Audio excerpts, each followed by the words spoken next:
నమస్తే మురళీధర్ గారు. సార్, ఇప్పుడు కేసు అంతా చూస్తున్నాం. హర్ష మీద గతంలో కూడా ఇటువంటి విధంగానే చాలా మంది యూట్యూబర్స్ దాడి చేసి అతను ఏదో రకంగా డిఫెమ్ చేయాలనే విషయాన్ని మనందరూ కూడా గమనించాం. ఇప్పుడు ఈ కేసు తీసుకుంటే అవును.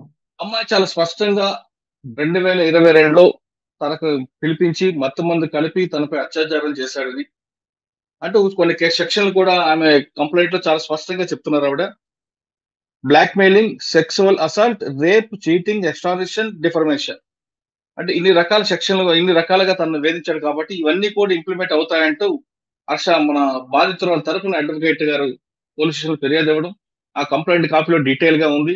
తను 2014 బాంబే నుంచి వచ్చిన తర్వాత హర్ష ఏ విధంగా పరిచయం అయ్యాడు, పరిచయం అయిన తర్వాత వాళ్ళిద్దరు మధ్యలో ఒక వ్యక్తి రావడం, ఒక సినిమా తీద్దామని, మెగా అనే మూవీ తీద్దామని దానికి ఆఫీస్ విషయంలో మాట్లాడుతున్నప్పుడు పిలిచారని చాలా క్లారిటీగా చెప్పుకొచ్చారు. కానీ ఏ ఆధారం లేకుండా ఆ మాత్రం రారనే విషయాన్ని చాలా స్పష్టంగా తెలుస్తుంది. ఎక్కడో మిస్కమ్యూనికేషన్ అవ్వడం కానీ ఎక్కడో ఇంకొక విషయం జరగడం జరిగినట్లుగా మనకి పోలీస్ ఇన్వెస్టిగేషన్ బయటపడే అవకాశం ఉంది. ప్రస్తుతం ఇప్పుడు జరుగుతున్న పరిణామాల నేపథ్యంలో హర్ష మీద కేసు రిజిస్టర్ అయింది కాబట్టి 376 రేపు, 354 అసాల్ట్, అదే 506 బెదిరింపు, అంతేకాకుండా నోట్ పిక్చర్ తీసడానికి ఇంకొక సెక్షన్, రకరకాల సెక్షన్ అవుతున్నాయి కాబట్టి హర్ష తరపున మీరు ఏ విధంగా కౌంటర్ చేస్తారు, ఏ విధంగా దీన్ని మీరు క్లారిటీ ఇస్తారు? మురళీధర్ గారు, దీంట్లో కౌంటర్ ఎన్కౌంటర్ ఏం లేవండి. మీకు ఉన్న సింగిల్ కౌంటరా? వాస్తవాలు మీ దృష్టిలో తీసుకొస్తా.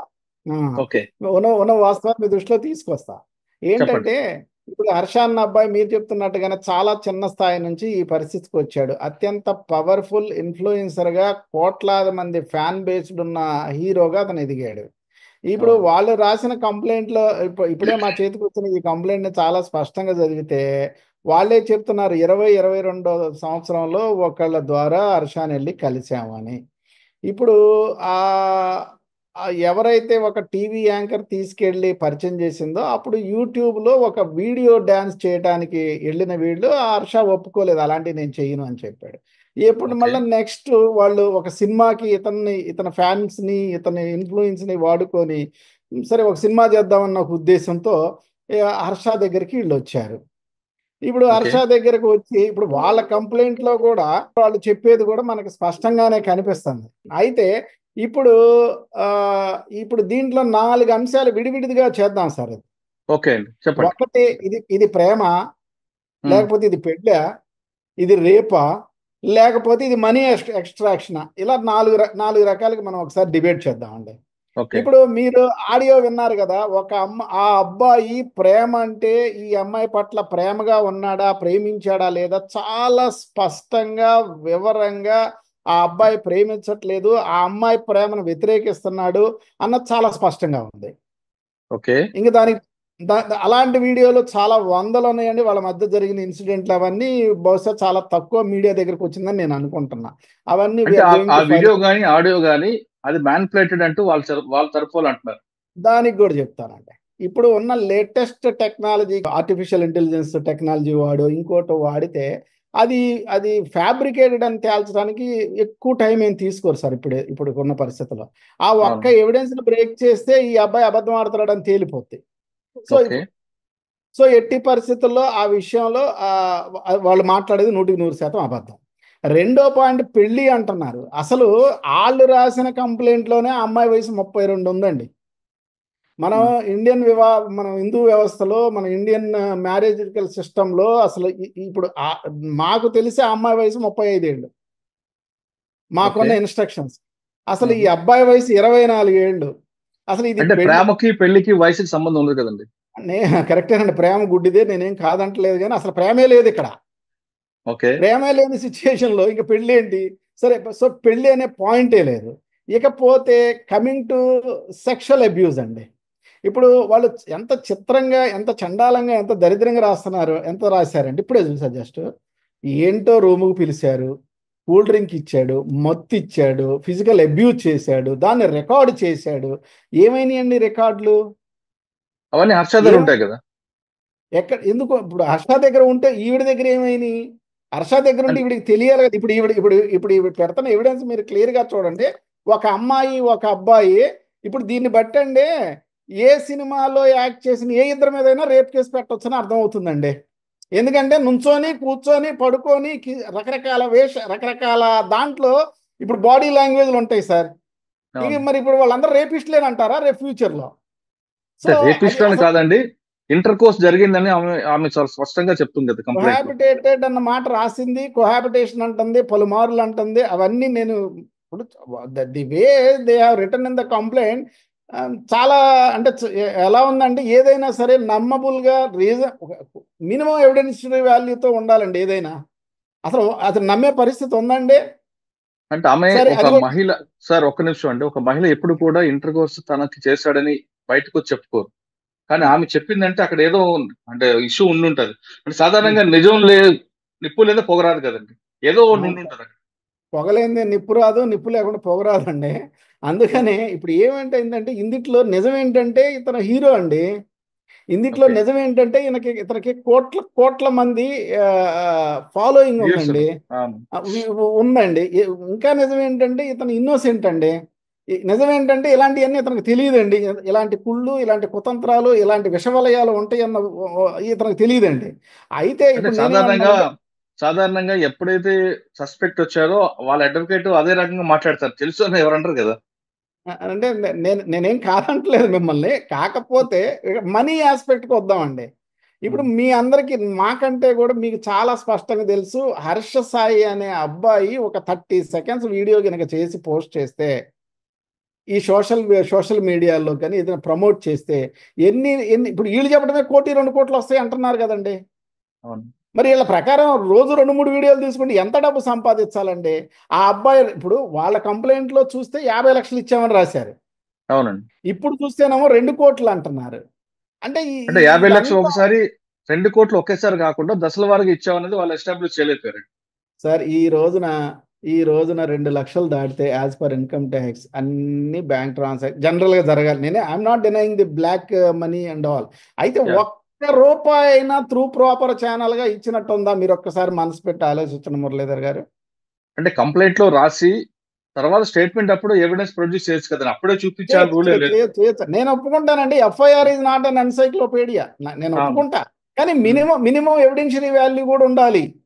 అంటే 376 కాబట్టి 164 స్టేట్మెంట్ లో అవన్నీ స్టేట్మెంట్ ఇచ్చినప్పుడు ఎవిడెన్స్ చూపించొచ్చు కదా. చూపిస్తారులేండి. 164 మీరు చట్టాన్ని బాగా చదివారు.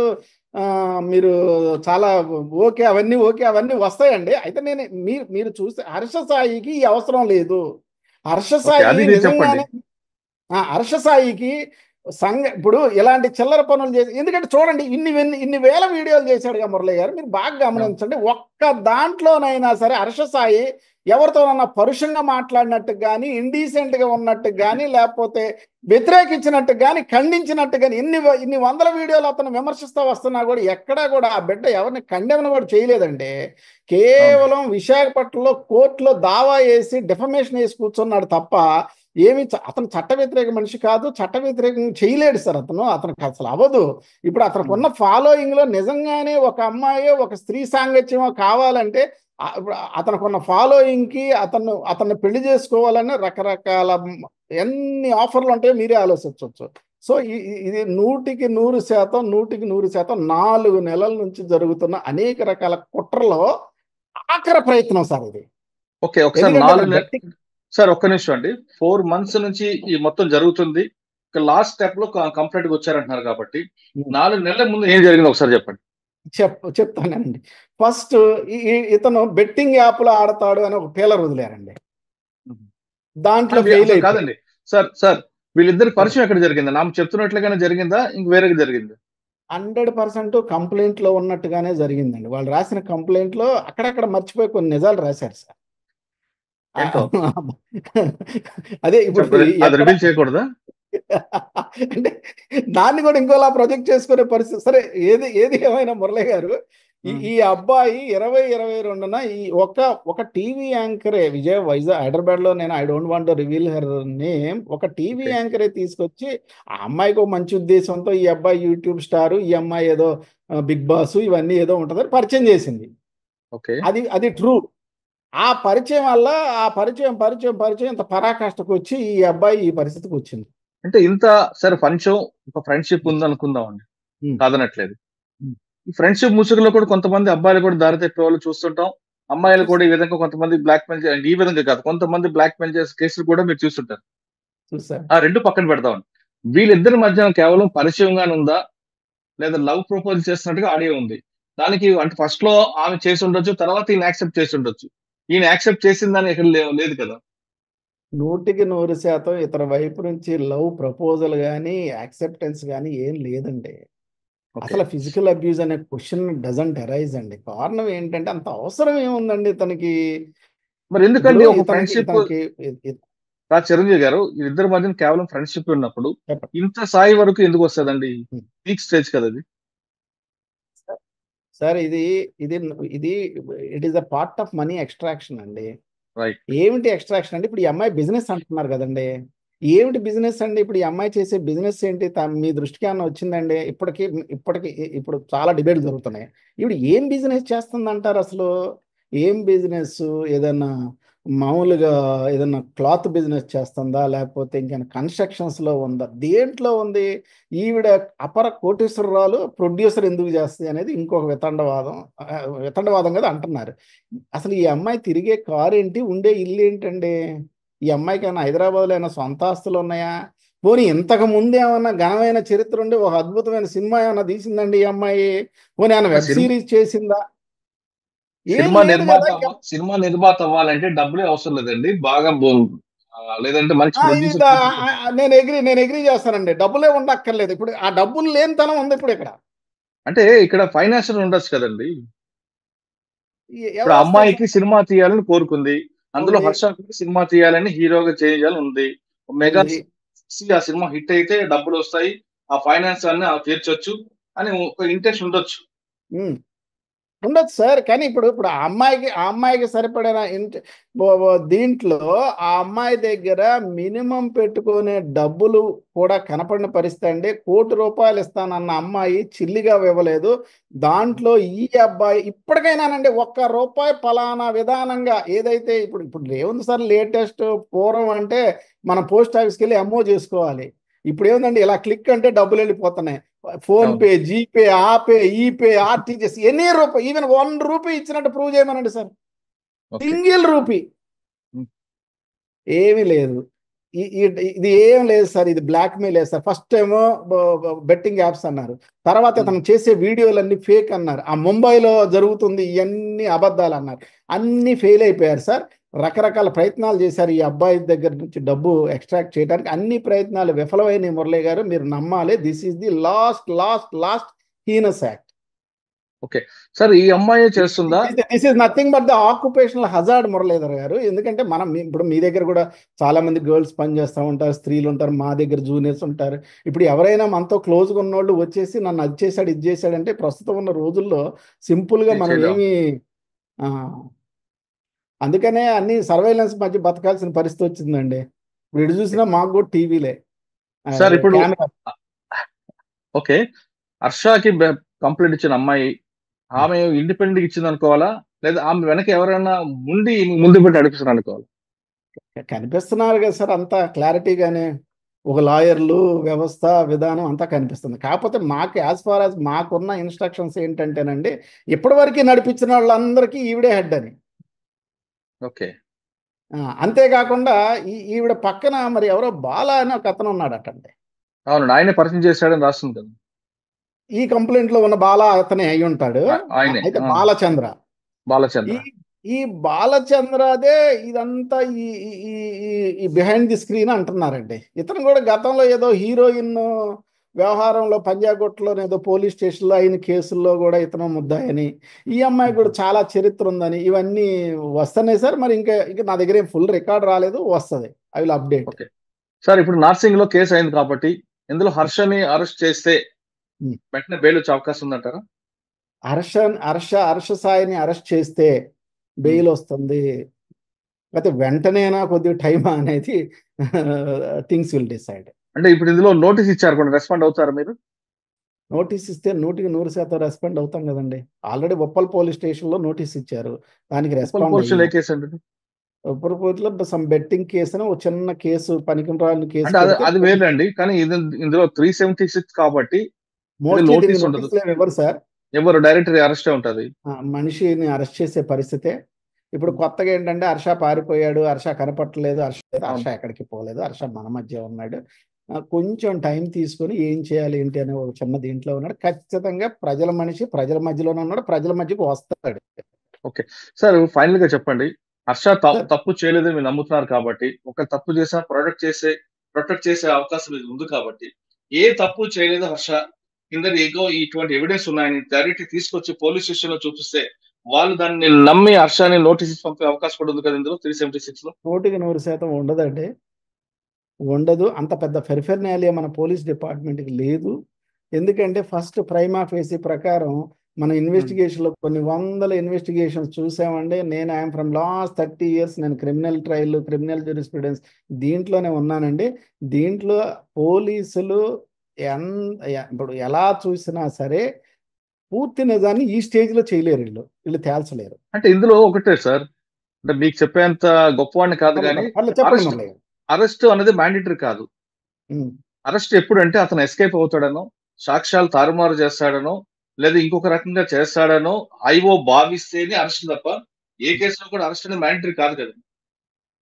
అంటే ఏ కేసులో మ్యాండేటరీ అంటే అరెస్ట్ మ్యాండేట్ కాదు కానండి, అరెస్ట్ చేస్తారు దీంట్లో. మరి అరెస్ట్ చేయకుండా మీరు ఏమన్నా క్వాష్ కానీ లేదా హైకోర్టు కానీ వెళ్ళే అవకాశం అవన్నీ ఉందా? అవన్నీ అవన్నీ లీగల్ రికోర్స్ ఉంటుందండి. ఖచ్చితంగా మేము ఖచ్చితంగా హైకోర్టుని అప్రోచ్ అవుతాం. దీంట్లో ఏం చేయాలో అన్నీ చేస్తామండి. 100% హర్ష అనే ఒక అబ్బాయి 100% కడిగిన ముత్యం లాగా దీంట్లోకి బయటకు వస్తాడు. నిజం ఎప్పటికైనా నిజమే. వాళ్ళు ఓకే ఏదైతే అబద్ధాన్ని అరిచేతిలో పెట్టుకొని నిజంలా చూపించే ప్రయత్నం ఏదో ఉందో అది ఎల్లకాలం సాగదండి. కొద్ది కాలం తప్ప అంతకు మించి ఏం కాదు. సరే, మీరు అన్నట్లుగానే హర్ష కడిగి ముత్యంలో బయటకు వస్తాడని నమ్ముదామండి. కానీ ఈ మధ్య కాలంలో హర్షకి జరగాల్సిన డ్యామేజ్ అనేది జరుగుతుంది. మన హర్ష మన సిస్టమ్ లో జరగాల్సిన సార్, ఒక్క నిమిషం సార్, మన సిస్టమ్ లో కన్వెన్షన్ రావడం వేరు కానీ ప్రాసెసింగ్ పనిష్మెంట్ ఎక్కువ జరుగుతుంది. ఇప్పుడు అరెస్ట్ తప్పిపోయాడు, మిస్ అయ్యాడు, ఇవన్నీ కూడా జరుగుతాయి. ఆయనకున్న ఫాలోవర్స్ ఫీల్ అవుతారు, వాళ్ళ ఫ్యామిలీ వాళ్ళు కూడా ఫీల్ అవుతారు. ఒక సోషల్ పనిష్మెంట్ కూడా వస్తుందండి. ఇంత జరిగిన తర్వాత కూడా ఆ అమ్మాయి అంటే కేవలం ఆ అమ్మాయి గురించి కాదు, కేసు వీగిపోయింది అనుకోండి ఫర్ ఎగ్జాంపుల్, అప్పుడు ఈ హర్ష లాంటి వాళ్ళు ఏం చేయాలండి? హర్ష లాంటి వాళ్ళు దీంట్లో లీగల్ రికోర్స్ ఉందండి. హర్షాని ఎవరైతే బదనాం చేయాలనే ప్రయత్నం చేస్తున్నారో వాళ్ళందరి మీద లీగల్ యాక్షన్ ఖచ్చితంగా ఉంటుంది. హర్ష ఎవరిని వదిలిపెట్టే రకం కాదు, వదిలిపెట్టడు. కాకపోతే అసలు ఇప్పటికే వీళ్ళ మీద ఈ థ్రెట్ల మీద వీటన్నిటి మీద కూడా ఒక క్రిమినల్ కేసులు కూడా పెట్టుండాల్సిన పరిస్థితే. కానీ ఆడపిల్లలు చూస్తా అంత అవసరం ఉండదు, ఇంత తెగిస్తారు, ఇంత అబద్ధాలతో మాట్లాడతారన్న అంచనా రాలేకపోవడం వల్ల జరిగిన ఉపద్రవం తప్ప ఇంకోటి ఏం లేదు మురళి గారు. ఇప్పుడు ఇది పార్ట్ ఆఫ్ లైఫ్ అండి, తప్పదు. సార్ అప్పుడు అమ్మాయి విషయం పక్కన పెడితే, అమ్మాయి వెనక ఎవరున్నారో ఆ కాన్స్పరెన్సీని బయట తీసుకురావాలని మీరు కంప్లైంట్ డాక్ చేయొచ్చు కదా. మేము ఖచ్చితంగా ఆల్రెడీ విశాఖపట్నంలో ఇప్పుడు వెనక శక్తుల మీద చేసామండి, ఈ అమ్మాయి మీద చేయలేకపోయాం. ఓకే, దానివల్ల కొంత కంట్రోల్ కూడా. చెప్పండి సార్. ఓకే, ఫైనల్ గా మీరు చెప్తారు హర్ష ఖచ్చితంగా కడిగి ముచ్చలో బయటకు వస్తాడు? 100% అండి, 100% దగదగ మెరిసే మెరుపులతో హర్ష బయటకు వస్తాడు. ఈ తప్పుడు కేసు హర్షని ఏం చేయలేదు, తాత్కాలికంగా ఇబ్బంది మాత్రమే పెట్టగలదు. తాత్కాలిక ఇబ్బంది మాత్రమే అంటున్నారు చిరంజీవి గారు. ఇది ఎప్పటికైనా కడిగిన ముచ్చలో బయటకు వస్తారు, అంతవరకు హర్ష అభిమానులు ఎవరు బాధపడడం కానీ వేరే వేరే ప్రయత్నాలు చేయొద్దు అంటూ చిరంజీవి గారు చెప్తున్నారు. ఇటువంటి కేసులు తీసుకుంటే టోటల్ గా కన్విక్షన్ ఎప్పుడు వస్తుంది, శిక్ష పడతాదా లేదా అనేది పక్కన పెడితే, ముందు ఈ ప్రాసెస్ పనిష్మెంట్ మాత్రం ఖచ్చితంగా ఎవరైనా ఎదుర్కోవాల్సిన పరిస్థితి కనిపిస్తుంది. కేసు నమోదు అవ్వడం, తర్వాత మీడియాలో రావడం, తర్వాత మీడియా ప్యారల్ గా వాళ్ళు కూడా ఇన్వెస్టిగేషన్ చేయడం, తర్వాత పోలీస్ కస్టడీ తీసుకోవడం, ఈ ప్రాసెస్ లో మాత్రం ఆ బాధితుడు అంటే ఆ హర్ష మాత్రం శిక్ష అనుభవించాల్సిందే. అందులో మాత్రం ఎలాంటి డౌటే లేదంటూ చిరంజీవి గారు చెప్తున్నారు. హర్ష నా పూర్తి మై లిటిల్ లీగల్ ఎక్స్పీరియన్స్ తో మీకు చెప్తా మురళి గారు. ఈ హర్ష కేసు ఈ భారతదేశ చరిత్రలో ఒక ల్యాండ్ మార్క్ జడ్జిమెంట్ అవుద్దండి. అన్ని రకాలుగా ఇబ్బందులు పెట్టారు ఇతన్ని. అన్ని రకాలుగా మీకు సివిల్ డిఫమేషన్, క్రిమినల్ డిఫమేషన్ ఎవరిని వదిలే ప్రసక్తి లేదండి. హర్ష కేసు కూడా ఖచ్చితంగా ల్యాండ్ మార్క్ అవుతుంది. అంతేకాకుండా రేపు కేస్ స్టడీగా కూడా మిగిలిపోయే అవకాశం కనిపిస్తున్నట్టు తాటికొండ చిరంజీవి గారు చెప్తున్నారు. ఇది హర్ష టాపిక్ లో తాటికొండ చిరంజీవి గారితో ఎక్సలెంట్. వచ్చే వారం మరో విషయంలో మళ్ళీ కలుద్దాం. అంతవరకు నమస్తే. Thank you sir, thank you very much.